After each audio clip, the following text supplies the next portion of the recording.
The 1989 documentary Weapons of the Spirit by Pierre Sauvage tells the story of a small town in France that resisted the Nazis and their French government collaborators. The town of Le Chambon provided sanctuary to Jewish people and others fleeing the Nazis, and they did so as a community, working together. This town of about 5,000 people understood sanctuary as their collective ethical obligation, and they sheltered all those who came seeking their help. Le Chambon is the only town in France that did this as a community. Of course, there were other individuals in France who made a personal moral decision to shelter people, but Le Chambon was the only town that provided sanctuary as a shared ethical understanding. The filmmaker was born in Le Chambon during the Nazi occupation, as his parents were among the 5,000 Jewish people who were sheltered from the Nazis there.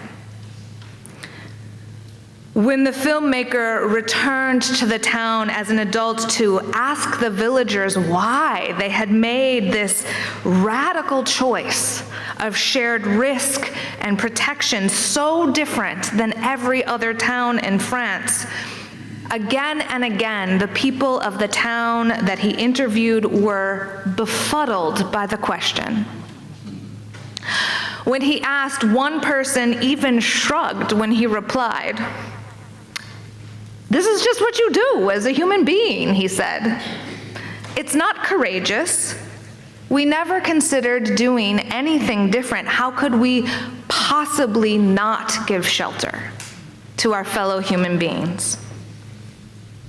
So Sauvage dug deeper into the history of the community and found a longer story of shelter and resistance. Most of the people in the town were descendants of the Huguenots, a Protestant group that went through centuries of persecution by the French government and Catholic majority. Over the decades, the community developed shared ethics that made their allegiance to humanity stronger than their fear of government threats. They developed the muscle of resisting authoritarianism as a town.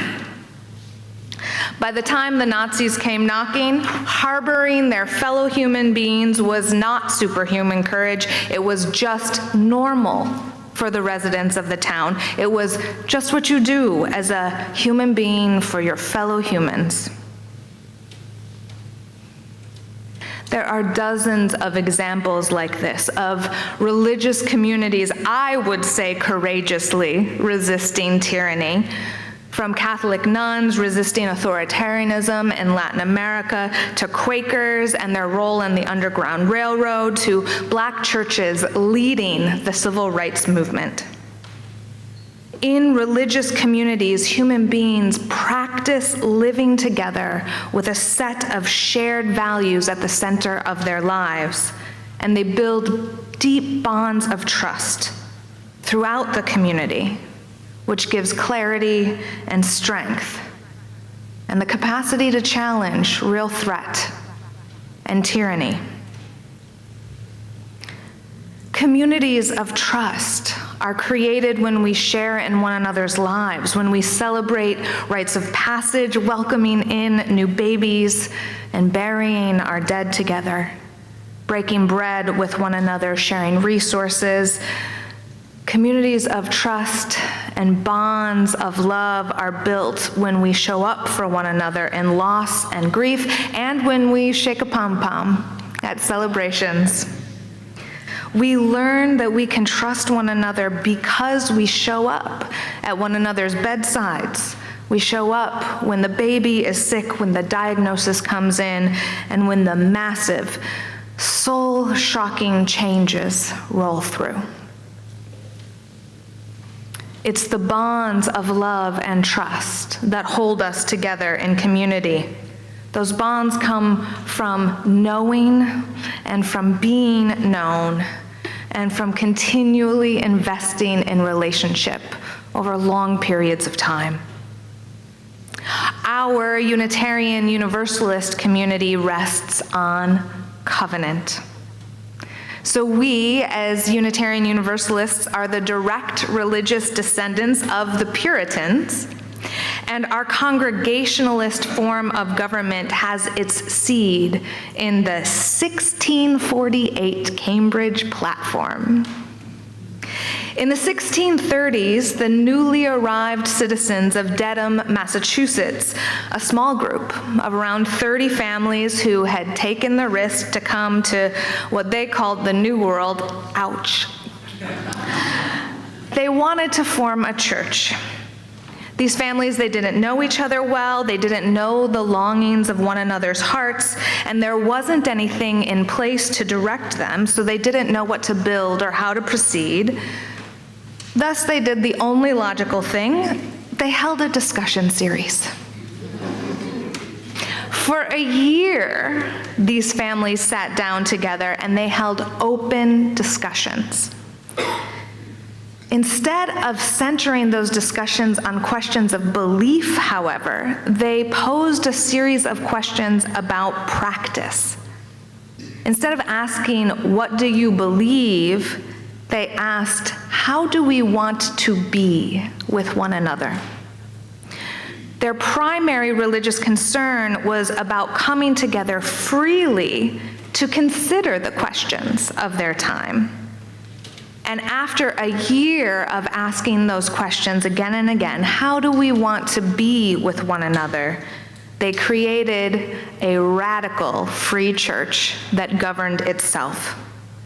They became a religious people through a commonly created and consented to covenant. The Cambridge Platform of 1648 codified this radical free church in covenant rather than in creed, in practice rather than belief. Now, the covenant acknowledges that, the platform acknowledges that some covenants might be implicit, some ways that we've agreed together to be together might be implicit, but it's better if we just say it. It's better if we are explicit about our covenants. So here at First Church, we recite Reverend James Villa Blake's 1894 words, "Love is the spirit of this church, and service is its law. This is our great covenant, to dwell together in peace, to seek the truth in love, and to help one another." Many Unitarian Universalist congregations all over the country recite that covenant. We're part of a much larger community of congregations that holds love at the center of how we want to be together. What is our practice? How do we hold one another to it and return to it? That covenant, it expresses our shared spiritual vision, our ideal of how we want to be. But as Jeremy named very aptly, the ideal isn't exactly how we are in the world all the time. And that's why we continue to practice the covenant. Covenant requires a continual recommitment to our ideals through investing in relationships and negotiating among equals when we disagree, which is going to happen. We're human beings. The congregational form of church puts an emphasis on free choice and right relationship among the people of the congregation, and is thereby little d democracy in practice. Each member gets to freely choose to be embedded in community, freely commit to the covenant, and then negotiate how we actually show up with one another, in good times and bad, when we live up to our ideals and when we do not. Together, we explore how to be in relationship, how to practice right relationship, and also the theological implications of being in right relationship, of being in relationship with each other and our shared purpose. The democratic nature of covenant gives as much power, for instance, to the laity, to the people, to the congregation, as to the clergy. Every member has a right to participate in the decisions of the congregation, and the covenant is what holds the social fabric together.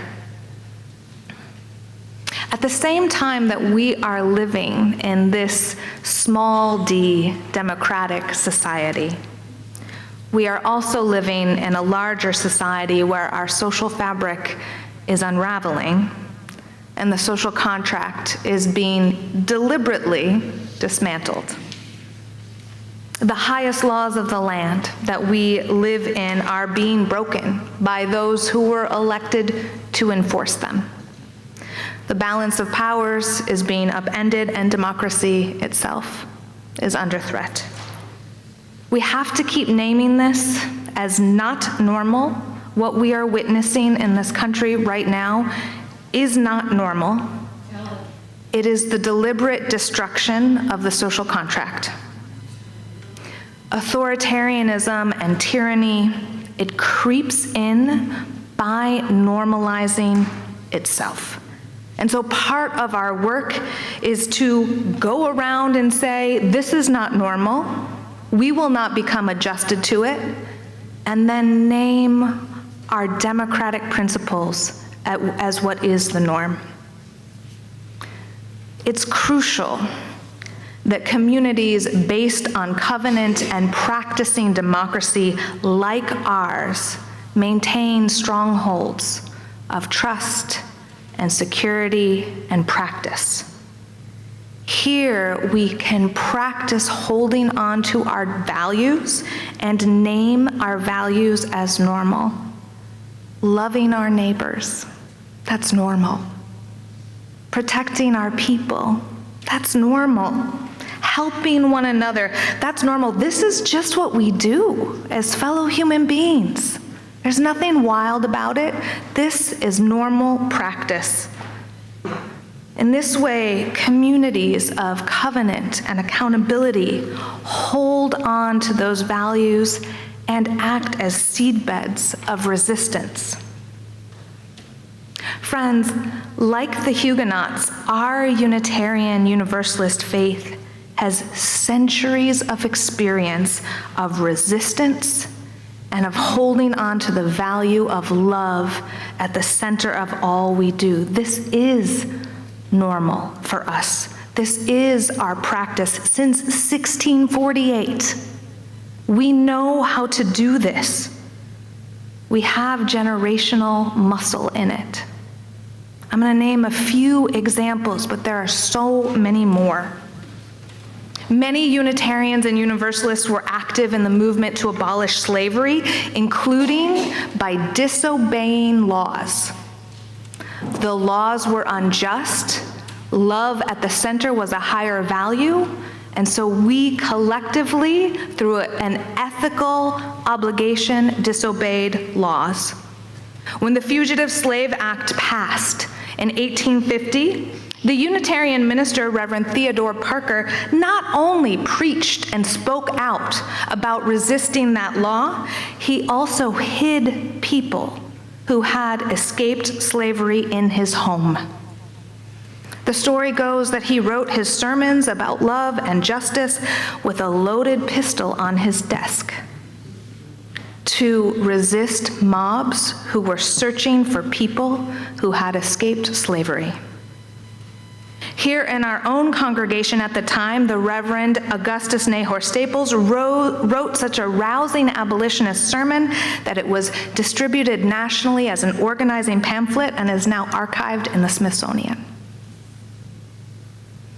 In 1965, when the Reverend Dr. Martin Luther King Jr. called all people of faith to Alabama after Governor Wallace ordered state troopers to attack civil rights protesters following the murder of Baptist Deacon Jimmy Lee Jackson, the Unitarian Universalist Association's National Board of Trustees suspended their board meeting in Boston to reconvene in Selma, Alabama, so that all the board members could attend. 20% of Unitarian Universalist ministers traveled to Selma for that march. In the 1990s, when there was so much stress and anxiety around reproductive health care, and there were protests all over the country and here in Milwaukee, our congregation served as a sanctuary for reproductive health care clinic defenders. People sat in this room, in this sanctuary, to defend the clinic a couple of blocks away, and our very own Minister Emeritus, the Reverend Drew Kennedy, was arrested during a clinic protection and protest. On February 11th of this year, the Unitarian Universalist Association joined more than 24 Christian and Jewish denominations that filed a lawsuit against the Trump administration's new policy that allows immigration raids and arrests and other enforcement actions at houses of worship. We are part of the resisting community. In January of this year, here at First Church, our Social Justice Council and our anti-racism team and our trans and queer UU team met together for the very first time to talk about what we can do, how we are going to resist the onslaught, the deliberate destruction of the social fabric. In that meeting, we had a go-around where people were talking about their feelings. And it was shaky at first, a range of feelings from I'm scared, I'm frustrated, I'm feeling hopeless, to I'm feeling grateful to gather with you, I'm starting to feel more connected because we're in this room together. And then about 2/3 of the way through the go-around, one of our dear members said, I'm feeling non-compliant. And the room hooted and hollered, and the shift was palpable. We are feeling non-compliant. We will not obey in advance. We will dig into that deep history of disobedience, of non-compliance, of resisting unjust laws, of resisting tyranny. At that meeting, our 3 justice teams voted to prioritize creating sanctuary and haven and an accompaniment for people who are targeted by this administration, starting with relationships with our trans and immigrant siblings. Over the coming months, we'll be building the support infrastructure for solidarity and accompaniment in the coming months, including with a visit from our Unitarian Universalist Service Committee at the end of April. If you want to know how to get involved, come talk to me. Dear ones, we know how to do this. We have centuries of experience at building covenant, at practicing being in right relationship and living our values with love at the center, with love as a higher priority than fear. We have the spiritual muscle to resist tyranny. We know how to name helping our neighbors as normal. We know how to name democracy and participation as normal, how to name covenant and commitment and trust and accountability and telling the truth as normal. When you invest in this community, this practice is what you're supporting. When you commit to this community, you are helping build a community of trust where we build the muscle of prioritizing the well-being of all humans with love at the center. As you use, we know that we are one another's keeper. When we invest in this community, we build the muscle of resistance, practicing taking risks for the common good. So as the historian of authoritarianism, Timothy Snyder says, let's pick an institution and defend it. And let's be non-compliant friends. We've got each other. We know how to do this. Let's go.